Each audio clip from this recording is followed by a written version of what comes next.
Check, check, quick sound check. Can everybody hear us loud and clear? What's going on, Coach Paul? I can hear you loud and clear, Coach Jay. And quadruple witching hour, if that mattered to anyone. Quadruple Witching Friday. Happy Friday, everyone. And welcome to At the Buzzer, our market recap. If this is the first time here, the goal of this segment is to review what happened in the markets for the day. We may talk about some markets that you have not traded before, but we believe our goal as traders is to identify opportunity. We want to see how we can take advantage of our opportunities while managing our risk. If this is our first time meeting, I'm Coach Jay, been a Topstep performance coach since June of 2023, and that is Coach Paul. Coach Paul, go ahead and introduce yourself. Hey, I'm Coach Paul. I've been with Topstep since April of 2023. I've been involved in the futures industry for 4 decades. I'm here to share some of my experience, some knowledge, and hopefully help you become a better trader. Awesome stuff. Thank you for that, Coach Paul. You're all our chat, our audience. Hopefully, you're having a good end to your week. Let us know how you did in the chat. Were you up today, down today, or on the week this week? And we will get into the charts. Shout out to Miguel Santos for the consistency. Check out the page, right? TopStep is always hiring. Check out that webpage and take a look what there might be on there. Great company to work with and work for.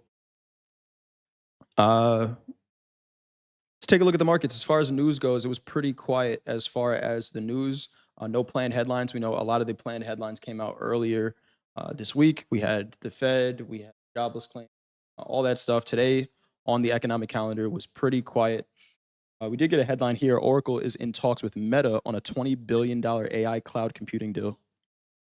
So we're seeing a lot of these tech companies, make some deals with each other, right? Oracle, TikTok, Broadcom, Nvidia, Apple, Microsoft. So a lot of these tech companies and all based around AI. Can't forget OpenAI. A lot of that going on. Anything else you got on the news, Coach Paul? No, but it's pretty big news. That just continues to happen, and I see that consolidating.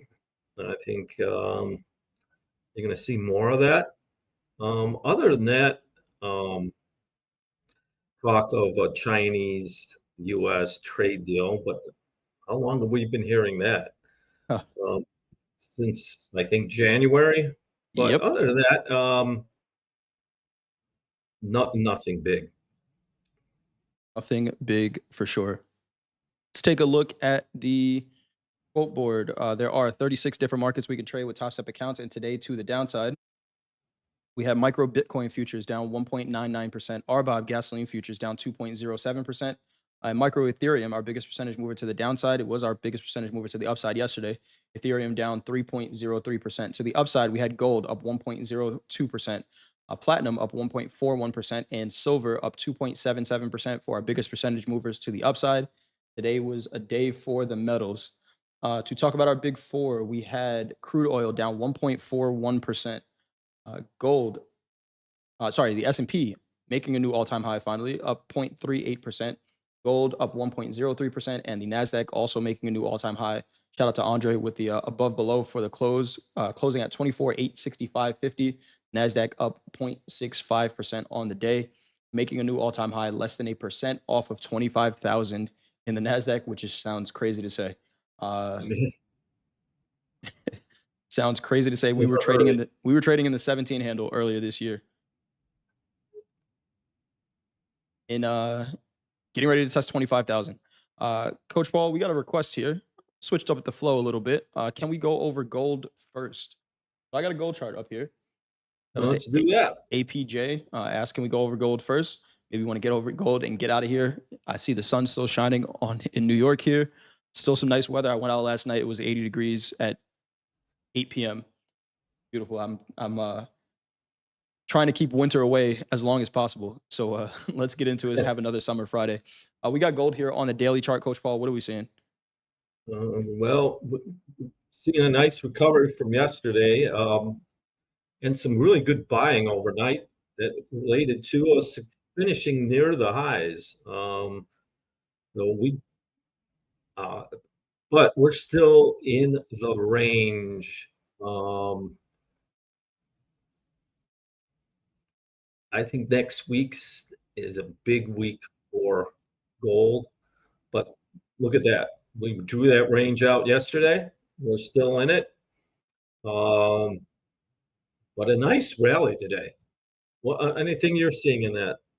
Really nice rallies, continuing to see balance. Again, this range that we drew out was the highest volume daily candle we've seen in uh, a month's time. That's the September 9th candle here. Where are my Mhm. crosshairs? Uh, Faded these out for some reason. There we go. All right. This September 9th candle here. And we've been in that range, right? 36.66 at the low, or 36.60 at the low, 37.15 at the high. And we've just been ranging in between it. We made a little bit of a move outside of it. But if we look at a VWAP from that day, it is a flat line. And really nice range here. Uh, Maybe gold not going anywhere. We saw gold stay in a range for 130 days. This one's only been about 8 trading days. But it's a $50 range, right? So there's more than enough opportunity in this market. Like you said, Coach Paul, nice buying last night. Take a look at the half an hour chart, extended trading hour, so we could really take a look at it. Uh, Sorry about and that. put our moving averages up here. Go back to the daily real quick, mark this out. And take a look at last night's open, which is right here in gold. Not gonna work. It's gonna be the same color. We'll make that last night's open. Make that red. All right. What are we seeing here, Coach Paul?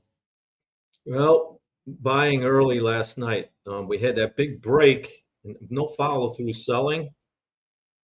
Um, Now we broke early, but once again, what did Shanghai do when Shanghai opened up? Let's frame that candle out. So Shanghai Open is going to be this one. That is 8 p.m. Central Time. And if we attach a VWAP to that, like Coach Paul is saying, price went, volume did not. Yeah, they once I caught that last night, and it stopped me from selling. I was patient.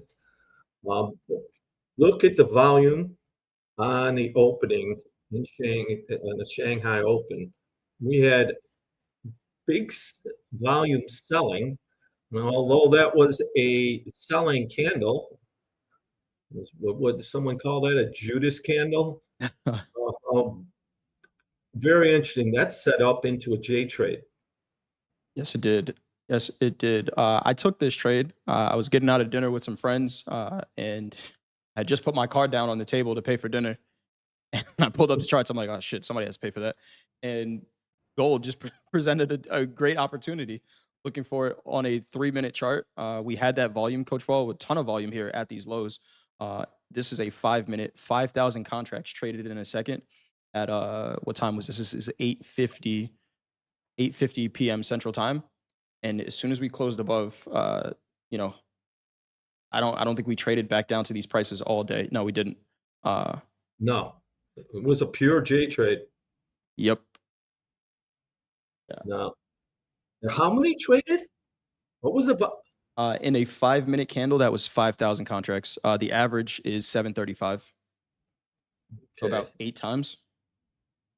There, that's extremely important. Why? Uh, That's a big amount of volume Ton. off the low. So exhaustive selling. Maybe someone, and it looked like it. We made new lows of the day, Hmm. and we finished at the higher end of that candle. And we closed above it, and we never came back into it. Um, I mean, that's out of the dictionary of exhausted selling. Yep. Um, that was a big trade, and we're back above the 200 on the half hour. I mean, that's all positive for gold. Um, Absolutely. I did not, that was, I was not expecting that big of a move, but once again, expectations. Market doesn't care about your expectations. If you sold that for any reason and you got stubborn, well, you got your eyes ripped out or you blew up an account, but learn from it. But that right there is perfect definition of exhausted selling. Absolutely. This one, I took this trade with two minis. Was a little bit more confident, just kind of seeing that trade, and you talk about maybe taking more risk on higher quality setups or taking more leverage on higher quality setups. Maybe not more risk necessarily. My risk here was not the full candle. Because of how much we've bounced from this zone, I was comfortable risking 50% and saying, hey, you know what? If I'm wrong here, I'm okay being wrong. But with that amount of volume, there's high confidence in this trade. I would say if I had to grade this setup, this is probably as close to A plus as possible. I consider this probably a 90% probability trade. Now that doesn't mean anything. It doesn't mean it's 100%, but I'm willing to take a little bit more risk on this one. And you can see where we manage it as well, right? Where I have to have reasonable expectations. Could I have had an expectation of getting up to the upper extreme of this range? We talked about it during the opening call. 37.15 was a potential target to the upside. But also, I have to manage what the market is showing me in real time. We can see that this 50% right here, remember, this is that September 9th range. Look at the hesitation at this 50%, right? So there's nothing guaranteeing, and especially if we attach VWAP to that high volume candle, Coach Paul, it never got above that 50%. So when we kind of hesitate up here, I have to think position management, even if I want more, right? And this is where you say all the time, a 2-to-1 is great for a day trade. And if we look at where the long is, I'm pretty sure this trade ends up being almost exactly a 2-to-1 at those highs, right? So managing what the market's willing to present, again, I really feel like, and hopefully you all are too, watching this show and watching Topstep TV every day. I've become a better trader, right? There may have been a trader in me that says, "Hey, how do I catch this whole move?" Um, there's a more mature trader, and I've matured as a trader over the past year. There's a more mature trader that says a 2-to-1 on a day trade in a couple of hours, uh, taken on your phone is a pretty damn good trade, and take your profits from there. So again, thanks to Coach Paul, my trading buddy through all of this, helping out to improve strategy. Well, I had to I love go the through show. that myself because I'm on my swing trading. I'm going for 12 to 1, 10 to 1. Yeah, That's a much bigger time horizon and a larger account. Day trading is a very small horizon. And when we're swinging, if we like to, I'm not saying you can't, but get it 8, 6, 5 to 1. But your time frame is really small. Now, eventually, this is probably a 4 to 5 to 1, yeah. I but mean, yeah, that's one example. It's a bigger sample size, and you ask yourself, how many times have I let it a 2 to 1 turn into a loss or a scratch?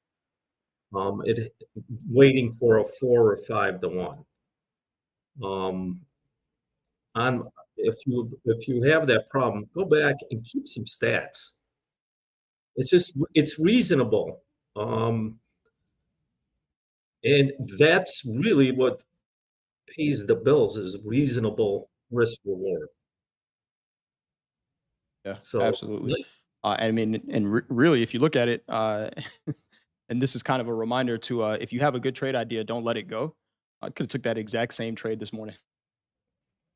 yeah, there was a bid there. Yeah, somebody's buying. Not just me. Somebody's buying enough to hold the market up in that range. We can see it here. Pretty big buyer in that zone. Take a look at the back to the 30-minute real quick, Coach Paul, because a decent target to the upside on that long. What's this white line up here? We've tested it a couple of times. Today we finally broke through it. But that 200 moving average, 37.05 right now, was a nice potential target for that long there. Yeah, and then, you know, I did try and sell it, small when we got up to the 200. Okay. I did it off a 5 minute and took a normal loss, and I'm glad I did because that just it was a hiccup on its road. I mean, when it was said there was a bid in there and there was buying. If we look at all from that time it went, I mean, especially once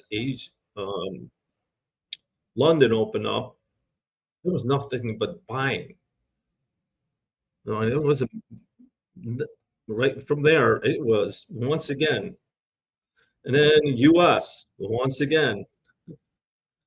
When we talk about passing the deck, this is a classic example, but interesting that it started in Shanghai.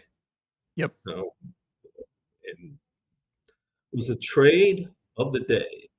Yeah, that was definitely the trade of the day for me. Anything else you got on gold, Coach Paul? Go back to the equities. Yeah,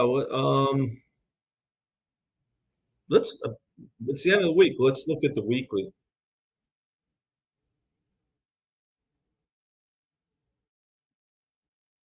All-time high close on the futures. Yep.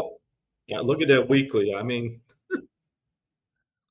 I gotta keep that just in front of me. Anytime you think about selling gold. Yeah, and by the way, I shouldn't have been. Just got a little Hey, it's I got a it's big. little, you know what it was? I think that I got triggered by missing that trade last night. I was busy doing something and I Oh just missed it. yeah, So, um, wow, look at that. I mean, where does it end? 3800s next week maybe. We're not Be far tomorrow, off. could be Sunday night, but Yeah, 2% off right now. It could yeah. be Sunday night for sure. So, Let's take a look at the NASDAQ here. New all-time high close here as well. NASDAQ is still rallying. 24,888 is the new all-time high in the NASDAQ. It started off at 860s doing at the buzzer, but we know when we started at the buzzer, but we know the markets close in about 25 minutes. We have to have trades closed with Topstep right now, but the markets are still going to move. 24,875 last trade in the NASDAQ. Looking at this weekly, Coach Paul, where was looks the like gold. FOMC sell-off? It just looks like gold. Yeah, it does. Another market going straight up. Uh, Let's yeah, look at the and week. we'll say it again. Let's look at the weekly. This is the weekly. Okay. I thought we were looking at gold, I guess. But, yeah, there's nothing to stop this either. Nothing to And it's stop this. funny, I was listening to news that I usually don't when I was out of the office today in the car, and I forgot there was a lot of talk. I don't listen to it about how the market was really heavy and you can't buy up here. And it just was reminiscent to me of the late early 2000s when NASDAQ was just ripping higher. And it was going to turn at any moment, and I got caught up in that and lost a lot of money selling highs. This, by the way, it depends a bit. This might be quote unquote overpriced or overvalued, or but as a trader, it's the price action that matters. That's the rest is just talk. Um, so when we do these reviews, and it's as a trend trader, the trend is your friend, right? Getting caught short for any amount of time is you need to you really need to cover quick. Um, that's why paying attention to the trend is so important. Yep. Wow. And there Let's were look. there were some nice shorts. There were some nice shorts. Dolby called out a really nice short. I know he had to cut the trade, but really nice short. Dolby called out above 800s. Very similar move. We talked about this during the opening call. I'm going to keep plugging the opening call. I don't know how many people watch it. A lot of the information is what we talk about here in review. I'm Yep, using how I look at the markets, what I've learned from Coach Paul, and just all of our coaches here. There is some information on that opening call that, again, it's all information, not suggestions to take trades. but I would say it's pretty damn good information. Uh, Overnight, Coach Paul, we didn't have too much price action. A little bit of a sell early on into the London session, but then again, London has been setting the tone for us and setting the lows or highs of the day, uh, and it did it again. Here's the London session open at these lows here.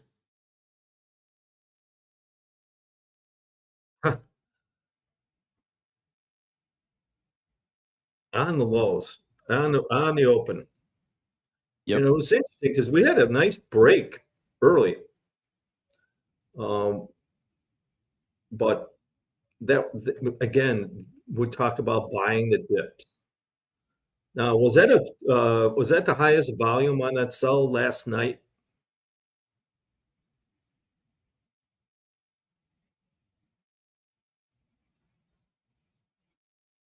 No, it No? wasn't. It wasn't. It wasn't. Interesting. This is the highest volume here. Maybe on a 3 minute somewhere down there, but or a shorter time frame. Wow, what Yep, is that? there it goes. Well, this is this is the New York session open. Yeah, okay. That's that, yeah. That's that. But no, we didn't really get a J trade down there at those lows. We didn't get that volume exhaustion. Just kind of came down to a price where it said, okay, we're done. Some decent volume traded here though. Yeah, but nothing outstanding. Right. Um, but interesting, it came out of Europe. So Yeah. let's look at the half hour. Now, we're still above the 200 moving average, right? We've been holding it for most of the week. The only time we really challenged it was FOMC. Yep. So remember, Wood said, let's keep an eye on that candle. And this is and we can see it's a runaway. The only blip in the road was a decision by the Fed, which when we go back and look at that, was just a little blip. Um, so whatever, when we talk, I hear people, ripping, oh, but it's just a buy the dip trader. Well, in a market like this, there's a reason to do that. Um, and it just keeps rolling. So, um, whatever as one of the things I learned when I was as a trend trader is this kind of market gives you great opportunities to find it and go with the flow. Go with the flow for sure. Let's take a look at the regular trading hours session. Again, I sometimes if we take out the overnight, we kind of get a clear picture. And this is something, Coach Paul. We had that major 800 level. This today's price action. Yeah, this is today. So we had that 800 level above us, and just Mhm, looking at how we responded to it yesterday. Right, if we look at yesterday's price action, we had this 800 above, and we talked about this during the opening call yesterday. 800 is a major level. We're talking about all-time highs, uncharted territories up here. Uh, Price is going to advertise above it, but volume may not. Now, when we saw this yesterday, we had the push above 800s, but volume stayed, 70 points lower than that, and we had a reversion back to volume, kind of hanging out. So, kind of the same expectation today, where if we traded above 800 and volume wasn't going to go, I don't know how much I trusted the move, especially early on. So we had, on this opening range, initially we peaked to the downside, price went, volume didn't go, tried to close that gap, couldn't do it. Pushed back above 800, Coach Paul. Again, price went, no volume going with it. Dolby took a short up here, and he said it. He was like, Shorting 800s is a scary trade to take, but if there's no volume that's going to go with this move, I think it increases the probability of the move working out." And it worked out really well. Another short. I know, again, Dolby had to cut that trade. He was trading the hell out of the markets today, where he then caught the low of the move during fast markets. But I really like this trade where you just talked about it, right? getting in the flow means buying the dip in this market. But inevitably, there are going to be traders who are contrarian and say, no, this can't go higher. And we've talked about this before, but if you're going to find a short trade in a market that is just, you know, terminally going higher, eternally going higher, it has to make sense at the level that you do it. And looking at these whole number levels can provide that, right? We took a peak above the all-time high, price was going, no volume going with it. When we come back under 800, that's a potential area to start to limit risk, and it makes sense that on a higher time frame, if buying, whether they're swing traders, day traders, it makes sense that they may sell up here if they're not getting any price action in their favor. And then we get that pullback to then find where the real buyers are in this market. And we can see where that happened right above these 700s here, right above settlement for a nice turnaround there. Yeah, a nice trade by Dolby. And like you said, when you made a key point there, is that where he sold at? Was that a dip? Uh, No, when he that sold, was no, yeah, where he sold it. yeah, That was selling, the rally. Now, the extension of buying the dip is really what I look for. But it's interesting. We went right into the gap, mhm. right? Did we get 50% into that gap? On the first one, yeah, we did. On that first test, we got, I think it's probably exactly 50%, pretty close to it. Okay. Yeah, Actually, hold on. we've seen that before. Yeah, almost exactly 50%. 50%. Um, and we saw some decent selling. And at that point, now, which is this, let's anchor a VWAP to the opening candle.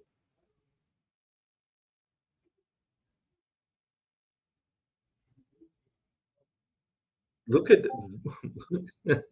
look at VWAP. Yep. Did it go with that? Was there so when you look at how VWAP works or the equation, volume is um, a part of the equation as much as price. And as a price moves, the volume didn't pick up. So we're going into that gap.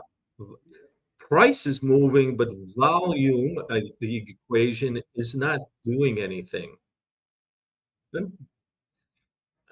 One of the last lessons I learned from Peter Stottlemyre is trade close to volume.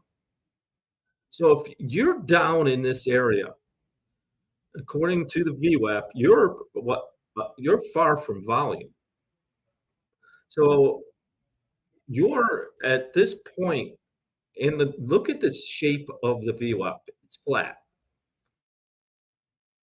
You're just going with price and volume's not going with you. So understand, I mean, to me, it's so important to understand. If that was really a sell, wouldn't volume be pushing with it? Would think so. If it was a So sustainable sell, right? Price is gonna go, but if it was right, sustainable, sustainable sell. right? Right. Because you just at this price, it's called price discovery. Um, not a volume discovery because the volume's not moving this. It's just price. So it's a smaller entities pushing it lower.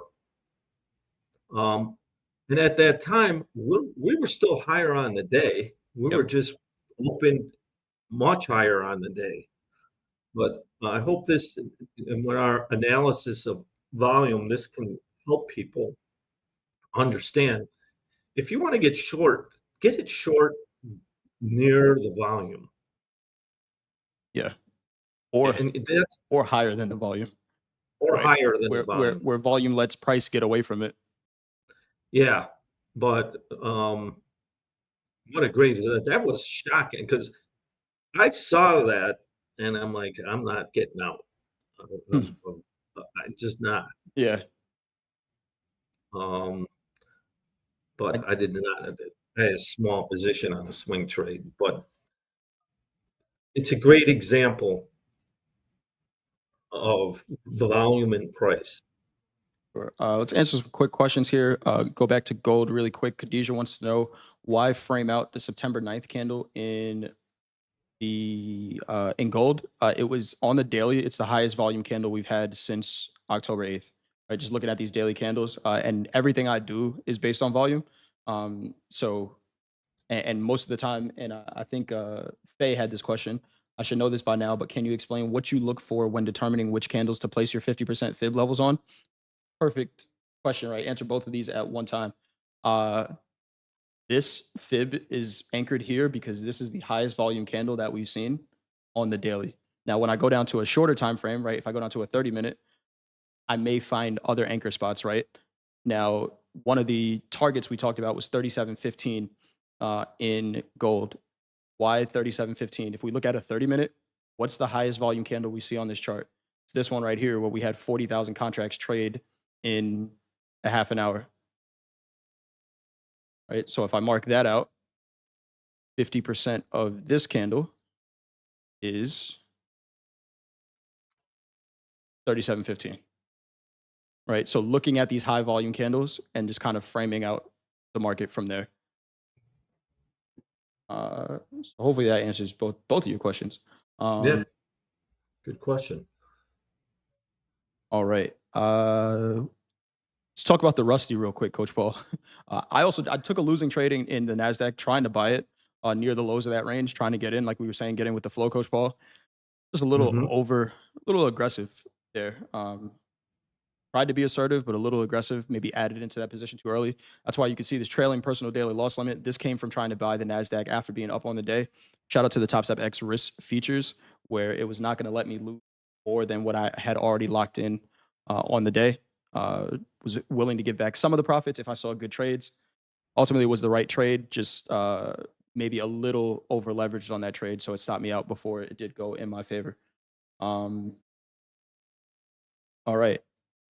The Russell, Coach Paul. Complete opposite of the NASDAQ. Yep. But found it interesting that the flows turn that way when we're coming in to expiration Friday or quadruple witching hour Friday. Mm,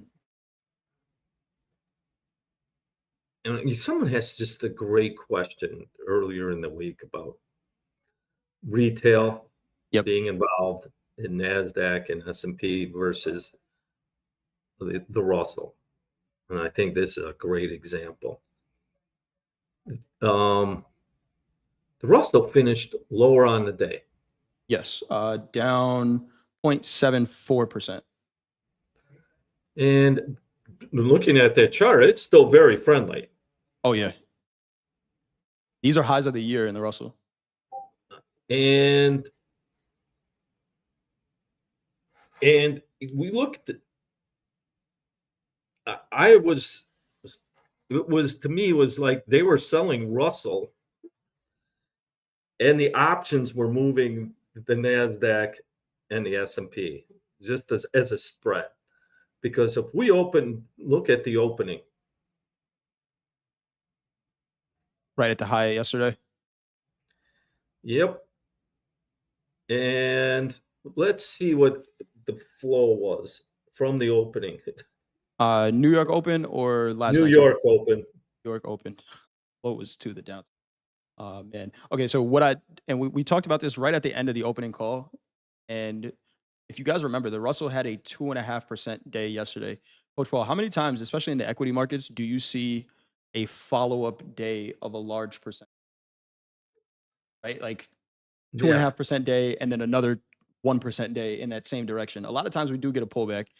And the Russell was trading under highs of the year and right under a major level 2,500, which it hasn't traded in I don't know how many years in the future. So let's take a look at that New York session open.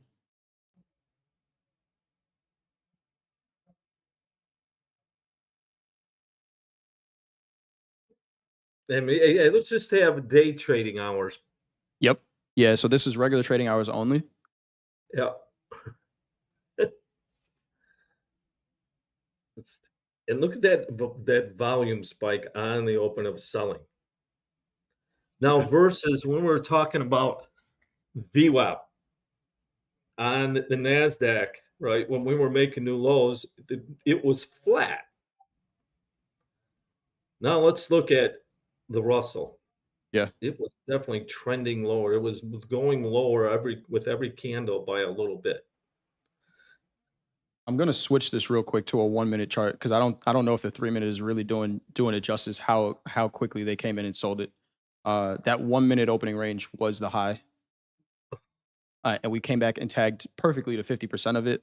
Again, so for whatever reason, I don't know what it is, but the market loves equilibrium in these high volume candles, and we can see even in this case, right back to 50%. A lot of times we talk about risk where Coach Paul on the other side of the candle for this reason. Uh, this was urgency for sure. So I failed today. I should have sold that and bought the NASDAQ and just gone away. We just talked about that flow. Yeah, I was looking for a place to buy this. I was a little stubborn, and I didn't. But in my stubbornness, I missed a bigger trade in the Nasdaq. But this one, if like I said, looking to buy, then didn't buy it. Now, was there a J trade? No. nope. Did find some support, but I mean, it was the tail of two different indices. Yeah, I think this was a case of uh, high volume meaning continuation, uh, right? Where we say sometimes that high volume is going to be a reversal. I guess this high volume in this case, where it happened up at the extreme of the range, right, was kind of, hey, we're up at a major level, not seeing any buying, maybe some liquidation here, maybe some profit taking after the Russell has been in this uptrend over the past 2 months or so, or even longer. Actually, past 2 months. What are you talking about? Past 6 months. But yeah, just really nice sell. We can see anytime we got back up to VWAP, there was some rejection here. Courtney was talking about the 12:41 Eastern time candle. Courtney said that candle had 1,000 volume and that candle range rejected 4 times, then took the next leg down. I'm going to add this type of volume rejection to my reasons to exit. It's a great example. So Courtney, I know you were looking for a long. I forgot where you said you got long, but that's a great example up there, right? Where this high volume, and then if we look, right, that candle is somewhat of an anomaly compared to everything else around it, right? There are going to be some other 1 minute candles that trade decent volume, but look at what we get, right? We get high volume and then a valley, high volume, another valley. The market just floats on this one. Then we get high volume again. But if we attach, and you don't have to do this, but this is kind of the way I, I like to look at it, is just, okay, that high volume came in. What was the flow from that point? Initially, this was down, then that flow stopped. This one that you measured here, this one you marked out here, uh, happened on a rejection of the volume for the day, and then that flow continued lower. And like you said, it rejected a bunch of times. So that is a great sign, right? Where if I'm long and the market keeps rejecting at this price, that maybe this is my position management spot up here. Got long at 12:07. Okay, so that's this candle right here. Got you. Okay. So that's a nice spot, right? Huh. I actually really like that trade. We Nice. because we closed above this. Here's 12:07 Eastern time. We closed above it, and now you're in that long. It's just that counter trend flow stopped at VWAP. Uh, but that's a nice trade there.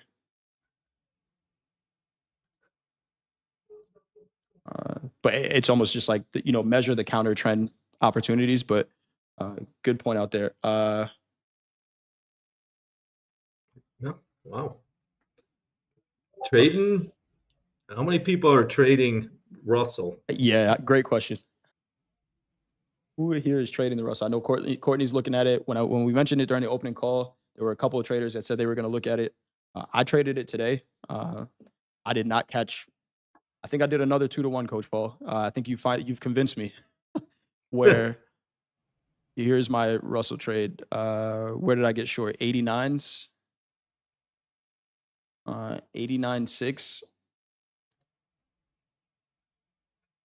risk above the highs, and I think I took it off for a 2 to 1. Uh, I don't know what you did, Coach Paul, but you convinced me to look for 2 to 1 trades and then get the hell out of the market. I appreciate you. Oh, well. Yeah. Let's do some math on that, where it's reasonable. If you have an edge Mhm. and it's consistent, and let's say that edge means and this is just some math, and you have an edge, but and it runs 50-50, 50% winners, 50% losers, and you execute this. If you get 2 to 1 risk reward, Mm. that's a big winner. Yeah. And that's the principle. I'm saying it. So there's some math behind it. Even if you end up executing and you get 1 to 1, you're not getting killed, and you're making money. Yep. Yeah. Uh, we got some more questions here. All right. Uh, I like this one. Balaji says, "Why is it that we are perfect at analysis pre and post market, but most times find execution to be hard?" Uh, You want to go first? I'll let you go first All on right. that one. So, Great question. why is it when you were in maybe high school or college and you took a multiple choice test, and you knew the answer, did you second guess whether or not you put the right answer down or not? Why is it easier when you're watching? It's football season, right? When you're watching your favorite quarterback to say, "Oh, he should have made this pass instead of that one." Um, why is it easier to give someone else life advice than it is to take your own? Um, it's because there's pressure to maybe get it right, and it's a lot easier to think clearly when there's no pressure on you, right? But when we have to execute, when we have to click the button, there could be a lot of second guessing sometimes. And you know, when we do pre and post market analysis, especially post market analysis, it's super easy because I could just say, "Hey, frame out this candle, you sell it at 50%, and you buy it back at the end of the day," right? That would be my trading strategy. I'm going to be honest. I've seen this happen so many times in the market that my trading strategy was built around, I know this is going to happen to a high probability. How can I find it every day? Right. So it's kind of reverse engineering it. And I don't execute it every day. Right. There's a trade in crude oil that we called out today. In the opening call, I said 63.20s. I want to sell crude oil. Crude oil hit a high of, in the New York session, 63.20. I did not take that trade. Right. And I think where maturity as a trader comes in is that knowing I didn't take that trade doesn't hurt the way it used to, right? Where it's just like, okay, I know I read it right. So the next time I see it, I'm going to take the trade.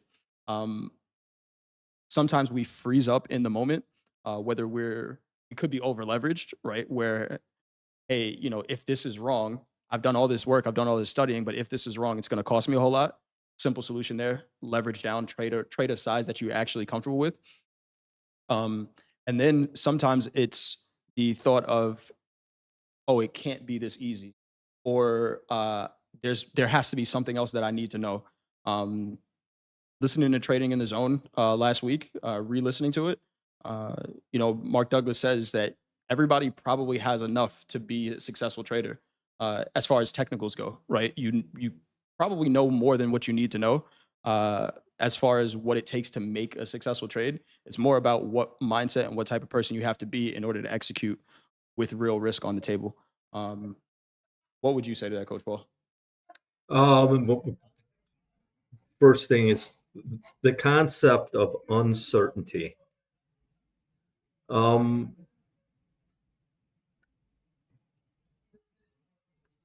what if this time it doesn't work? Yep. I just want to make money, which leads to anxiety or fear that I'm going to be wrong. And it's, by the way, we're humans. So understanding your trading plan or your edge and continuing to execute it. One of the is just try doing it 20 times without in a practice account Yep. and get comfortable with it. To the point is if this is the trade you want, you put it on, you put your stop, and you put your profit objective, and you get the fuck out of the way. Seriously, Yeah. because it happens too many times. If it's happened to you, what is it that it takes you out of it? Well, it's the uncertainty. Yep. So the uncertainty gets us at an emotional level, not a thinking level. So it's a great question. One of the ways that I've heard someone do this is just execute it. If you have it and you believe it, execute it 20 times without wavering. And that's your only focus. Like you see it, put it on, get your stop, put your profit objective, turn it off. Because what you just said, Balaji, is exactly what causes. If you're not watching it, there's no anxiety, is there? So None at all. now let's think how the gambling dens make so much money. Oh, they'll bring Or if you're feeding on there, off of emotion. it's you go off emotion. Yep. Because everybody loves a winner. I'm just going to be a winner. And if this is not going to, wait a minute, this is going against me. It's not what I planned for. Right. Oh, I better move the stop a little closer so I lose less if it gets there. And we don't execute the plan. We execute our emotions. So one of the ways to get around it is you have to go. It's like you have to speed through the turn.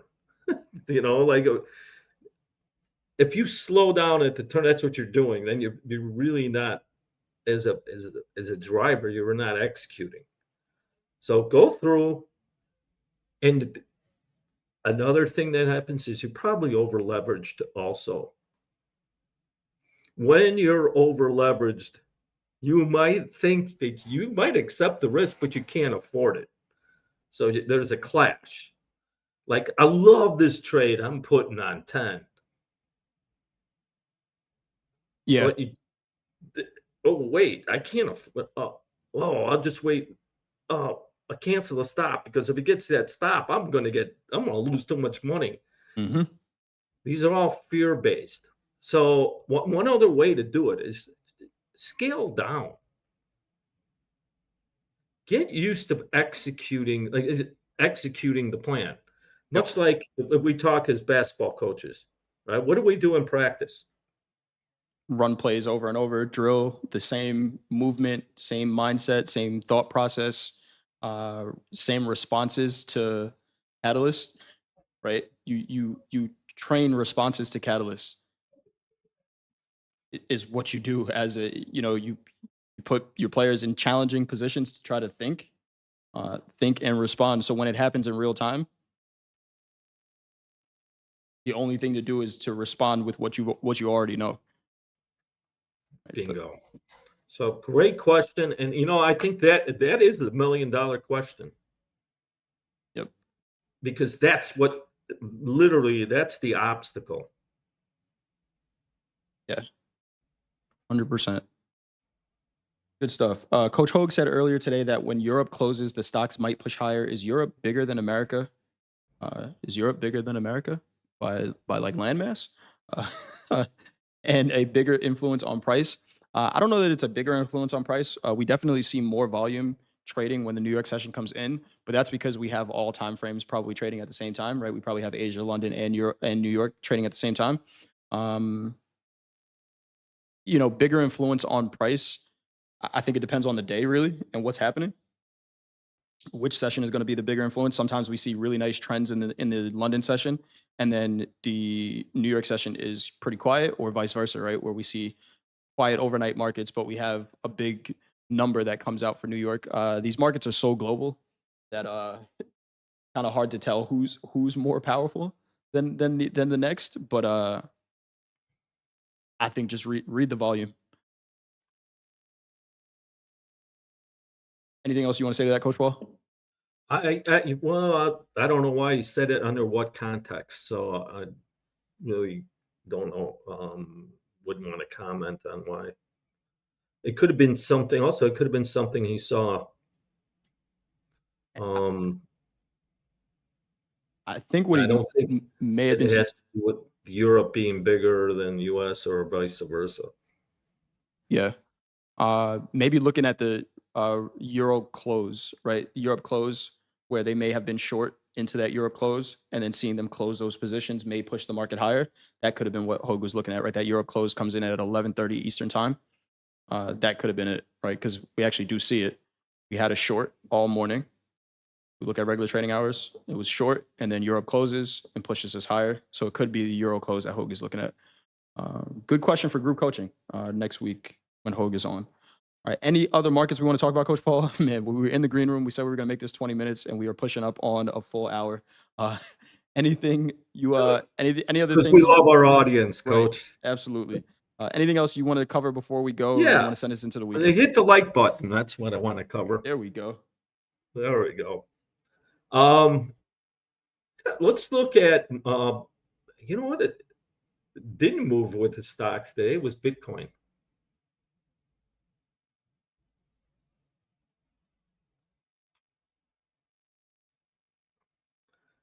And let's frame out last night's open.